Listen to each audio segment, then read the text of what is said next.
One lens, one focal length can do everything. This lens. Hey everybody, in our last video, I talked about why shooting with just one lens, specifically the 50mm focal length, can transform your photography. The response was incredible. So many of you confirmed what I thought. And then I realized, hey, the 35mm lens is also an almost everything lens. And many of you shared that with me as well. Well, I still believe that shooting with just the 50mm lens can cover everything on one level or another. But here's the thing, if I could only keep one lens for the rest of my life, it might actually be the 35mm. Today, I'm going to show you exactly why this focal length might be the most versatile, practical, and creative choice you can make in your photography. What if I told you you could shoot portraits, street photography, and landscape, all using this one focal length, and you would find freedom, creativity, and consistency in that limitation?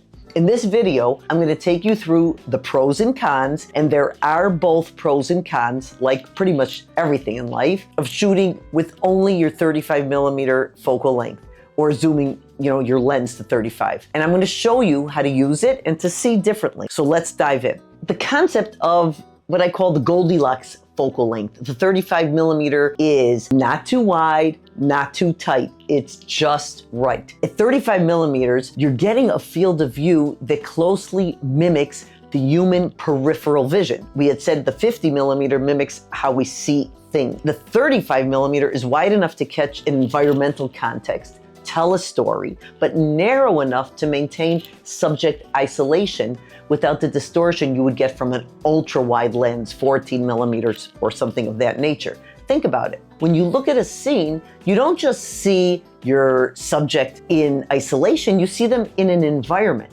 And the 35mm captures this relationship beautifully. It's intimate, but not claustrophobic, expansive, but not empty. And that's why photojournalists and street photographers and documentary filmmakers have sworn by the 35mm focal length. Henri Cartier-Bresson used it, Gary Winogrand used it, and there's a reason that the 35mm has this legendary status. Now, there's a lot of practical advantages. You can shoot in tight spaces, cafes, small rooms, narrow streets, without having to back up into a wall. And you can capture far more of the story without sacrificing your subject. It works for portraits, for street photography, for landscapes, even events in food photography. You're not constantly stepping backward like you might do with the 50mm in a confined space. And a number of you wrote this to me as well. Now there's another factor. When we're out and about, we know that the 35mm makes us almost invisible. It's compact, it's discreet. Most 35mm prime lenses are really small. This 35mm attached to my camera is light and small. And I can walk around without looking like, a professional photographer that people might not want invading their space. Instead of putting a 24-70 or for sure a 70-200 on the camera. So most 35mm are compact and discreet. This is the advantage of prime lenses.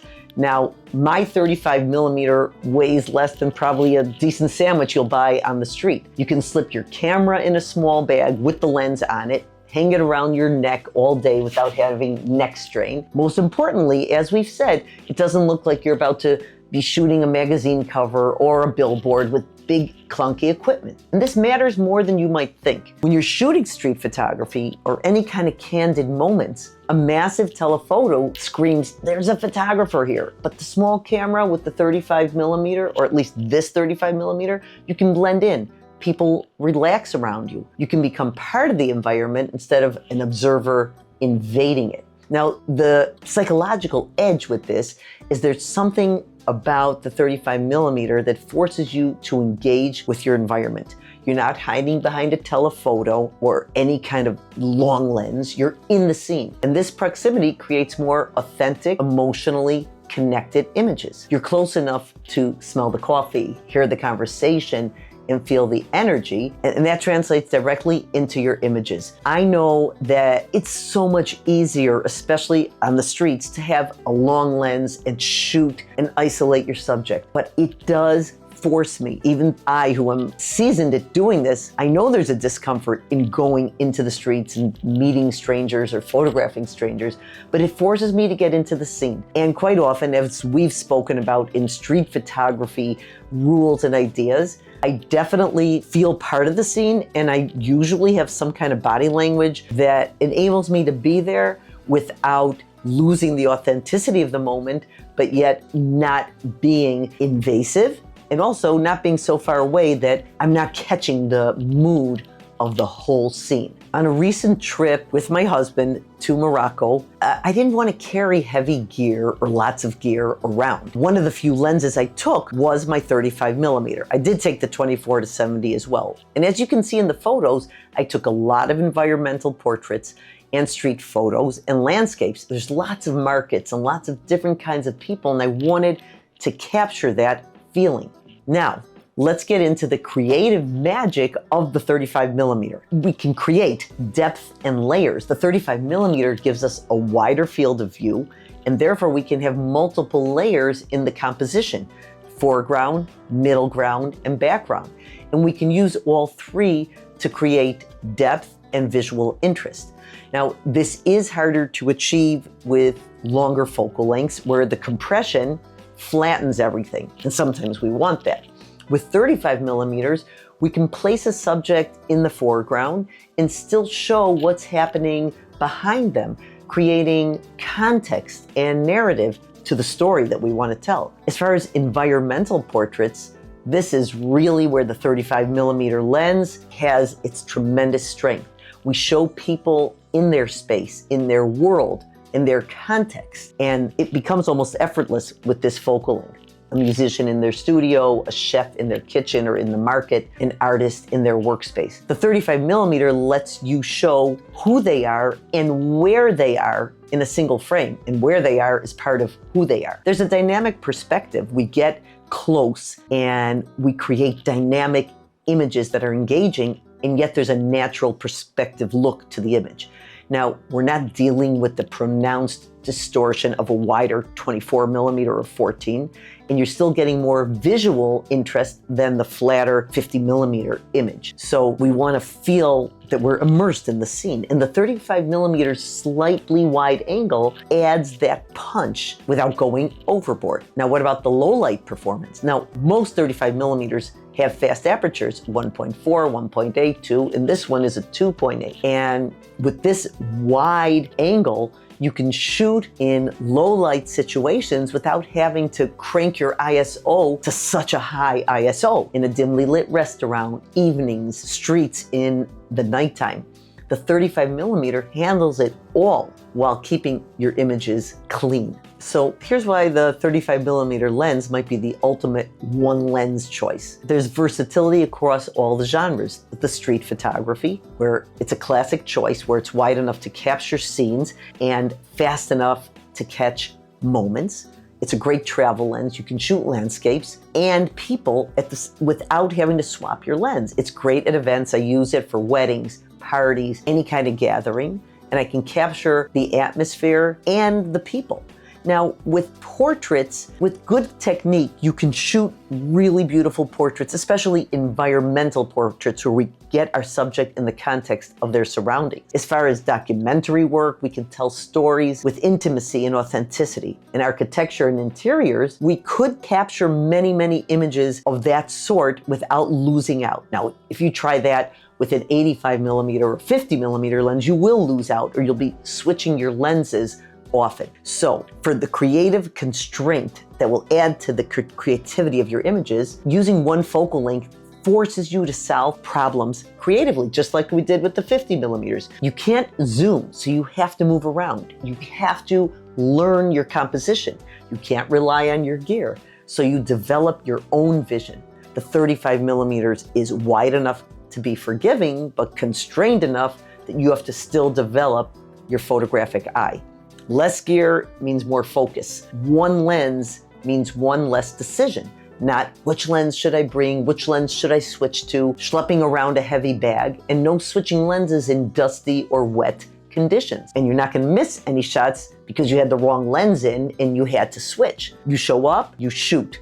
It's simple as that. Like everything, there's also disadvantages. So the 35mm isn't perfect for everything. And let's talk about where it does fall short. It's not ideal for tight portraits. If you're shooting traditional headshots or beauty portraits, the 35mm will give you some facial distortion, especially if you obviously get too close. The noses might look slightly bigger, faces can look wider. For classic portrait work, an 85mm or 50mm is still better, or using a 70 to 200. There's limited subject isolation. Now, you can get beautiful bokeh with your 35mm, especially if it's 1.4 or 1.8. If you like that buttery background separation and blurred focus and that really shallow depth of field look, yes, you will miss it with the 35mm lens. The 35mm lens requires you to get close and it forces intimacy. If you're shy and it's hard for you to get close to subjects, or if you need distance for wildlife and sports because you're further away, the 35mm won't cut it. You need to be comfortable with that 35mm getting physically close to your subjects, and you have to be able to get close to your subjects. Some photographers feel that the 35mm lens falls into an awkward middle ground. It's not quite wide enough for dramatic landscapes, and it's not quite long enough for comfortable portraits. So if you're someone who likes extremes, the 35mm might feel compromised a bit to you. Also, and this is important, the 35mm lenses are classically more expensive than the 50mm lenses. The lens I use is the 35mm Sony 2.8. It's a Zeiss lens. I did put the affiliate link to B&H Photo here, and I love this lens. It's not cheap, and I use it a lot as I've shown you and as I will continue to. And many of the images presented here as examples are using that lens. Now, I did purchase the Sigma Art f1.4 for my Sony, which I use a lot for night photography since it opens up to 1.4, and for events where I want to get artistic shots without having to use the flash and having that really low depth of field. I also put an affiliate link to that. That's obviously a little bit more expensive because of the 1.4 aperture. But if you're looking for a more budget-friendly lens for your Sony full-frame camera, that's my experience, there is a Tamron lens for $200. And I used to have a Tamron 24-70 before I bought the G Master 2. And I was very happy with the Tamron, and the person I sold it to is very happy with it. I've not tried that specific lens, but as I said, the Tamron lenses that I've used are great. They have good ratings, and that one is really affordable if you do want a 35mm. And every camera manufacturer will have a good 35mm lens. But honestly, most of the time, the limitations of the 35mm are outweighed by the advantages that we have spoken about. And obviously, I do not have only one lens. I was trying to give an illustration of how strongly I feel about using that lens so often. If you're going to commit to using a 35mm, here's how to maximize using it. Get closer. The biggest mistake that people make with the 35mm lens is standing too far back. Don't be afraid of proximity. Some of the most powerful 35mm focal length images happen when you're almost uncomfortably close. But get used to it, and you'll do it more often and it'll be more comfortable. It gives you a nice frame to work with. And don't just center your subject. Use the entire frame. Use the rule of thirds. Place subjects off center. Use leading lines from the corners. Create balance with multiple elements. They all will fit in. Embrace the context of your scene. And don't always try to blur out the background. Let the environment tell part of your story. Show where the moment is taking place, not just what is happening or who is there. Use the whole scene to tell your story. So use your 35mm at f8 or f11.